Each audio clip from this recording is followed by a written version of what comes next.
വിധിയെഴുത്തിന് ഇനി 34 നാളുകൾ.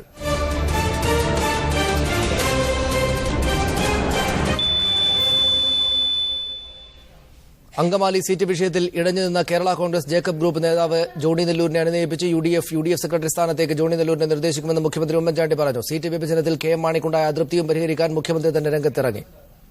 സംരംഭകരുടെ കേരളം.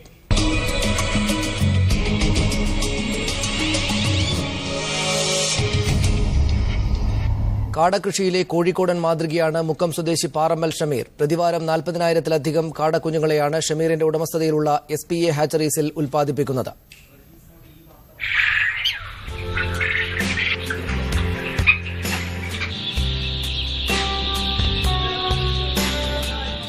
ഏഴാം ക്ലാസ്സിൽ പഠിക്കുമ്പോൾ 25 കോഴിക്കുഞ്ഞുങ്ങളുമായാണ് ഷമീറിന്റെ തുടക്കം. കോഴിയേക്കാൾ വിപണി സാധ്യത കാടയ്ക്കാണെന്ന് മനസ്സിലാക്കി 10 വർഷം മുൻപ് കാടകൃഷി ആരംഭിച്ചു. 50 കാടകളെ സമീപത്തെ ഫാമിൽ നിന്ന് വാങ്ങി തുടക്കമിട്ടു. കാടക്കുഞ്ഞുങ്ങളെ വിരിച്ചെടുക്കാൻ സ്വന്തമായി ഇൻക്യുബേറ്ററും നിർമ്മിച്ചു.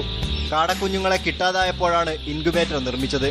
പരീക്ഷണം വിജയിച്ചതോടെ 8000 മുട്ടകൾ വിരിയിക്കാവുന്ന ഇൻക്യുബേറ്റർ നിർമ്മിച്ചു. കോഴിക്കോട് നിന്നും സമീപ ജില്ലകളിലേക്കും വിപണി വ്യാപിച്ചു. ആവശ്യക്കാർ കൂടിയപ്പോൾ ഹൈദരാബാദിൽ നിന്നും കൂടുതൽ യന്ത്രങ്ങളെത്തിച്ച് ഉൽപാദനം വർദ്ധിപ്പിച്ചു. ഇന്ന് ഓരോ ആഴ്ചയും 40,000-ലധികം കാടക്കുഞ്ഞുങ്ങളെ ഇവിടെ വിരിയിച്ചെടുക്കുന്നു.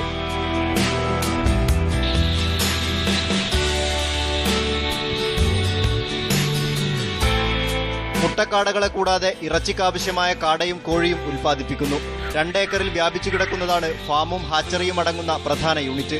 ചെറുതും വലുതുമായി 20 യൂണിറ്റുകൾ പ്രവർത്തിക്കുന്നു. കേരളത്തിലുടനീളം ഷമീറിന് ഉപഭോക്താക്കളുണ്ട്. വിപണി അറിഞ്ഞ് പ്രവർത്തിച്ചുവെന്നതാണ് ഷമീറിന്റെ വിജയം. നല്ലൊരു മാർക്കറ്റിംഗ് കണ്ടെത്തി. മാർക്കറ്റ് നല്ല മുക്ക മാർക്കറ്റാണ് സ്റ്റാർട്ടിങ് ചെയ്തിരുന്നത്. അത് കോഴിക്കോട്, കണ്ണൂർ, വയനാട് എന്ന ജില്ലകളിലൊക്കെ മാറി മാർക്കറ്റായപ്പോൾ ഞാൻ ഒന്നുകൂടി പ്രൊഡക്ഷൻ കൂട്ടി. ഹാച്ചറിയോടൊപ്പം കാടത്തീറ്റ ഫാക്ടറിയും സ്വന്തമായുണ്ട്. പ്രതിദിനം 10,000 കിലോഗ്രാം കാടത്തീറ്റ ഉൽപ്പാദിപ്പിക്കുകയും ആവശ്യക്കാർക്ക് എത്തിച്ചു കൊടുക്കുകയും ചെയ്യുന്നു.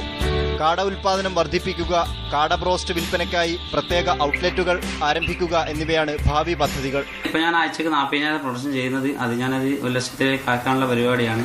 അതിനുപരി ഇതിന്റെ മാർക്കറ്റ് ഞാൻ നാട്ടിൽ പോയി തുടങ്ങിയിട്ടുണ്ട്. നാട്ടിൽ പോയി 8-9 വർഷമായിട്ട് അധ്വാനിച്ചിട്ടാണ് ഇതിന്റെ പാരന്റ് സെലക്ട് ചെയ്തെടുത്തത്. അത് മാർക്കറ്റിലേക്ക് എത്തണം. അത് 2017 മാർക്കറ്റിലേക്ക് വരും.